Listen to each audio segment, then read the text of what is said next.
Hello, my name is James Wall. I'm a pediatric surgeon at Stanford.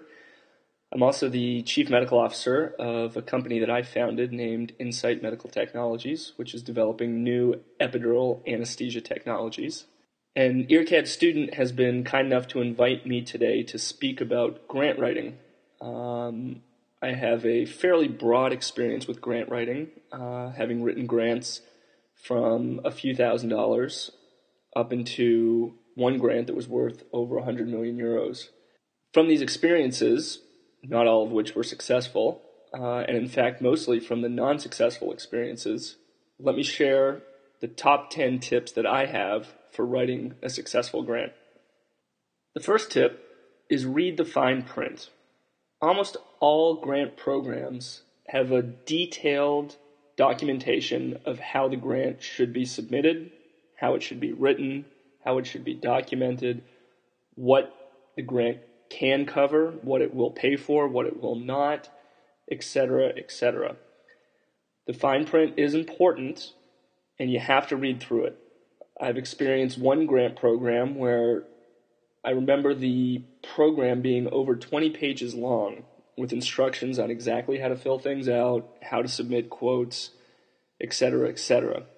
I remember reading through that probably 20 or 30 times before I really got a sense of exactly how to do each component of the grant.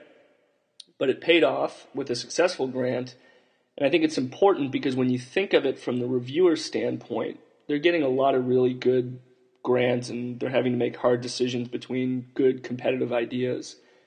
And if you really don't follow the instructions and read the fine print, you give them an excuse to reject a grant that could otherwise be very good. And when they're trying to decide again between very competitive ideas, if you don't write it correctly, it's probably going to get thrown out the door. My next tip is talk to a veteran.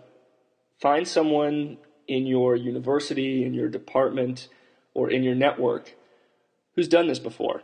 Maybe not the exact same grant, although that would be ideal, but someone who's been through the process. Tell them what you're thinking, what your approach is, bounce your early ideas off them, and see if they can offer any insight. And if you can find someone who's done the exact same grant program, it's a real gem because they can tell you all the pitfalls that you need to look out for. My third tip is contact the grant officer.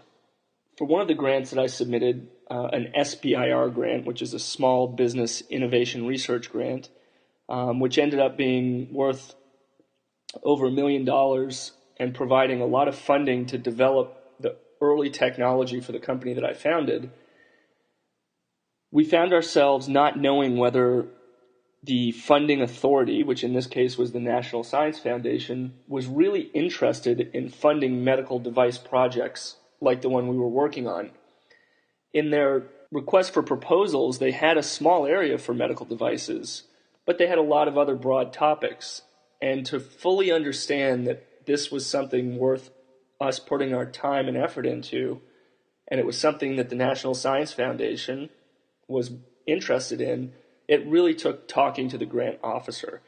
And for any of the larger grants over a few $1,000s, there's generally a single person who you can contact who's in charge of sending out the proposals, the requests for ideas, and who will ultimately be the first-line reviewer.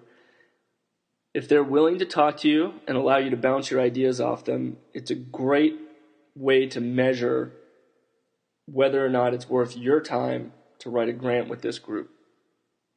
My next tip is set your goals.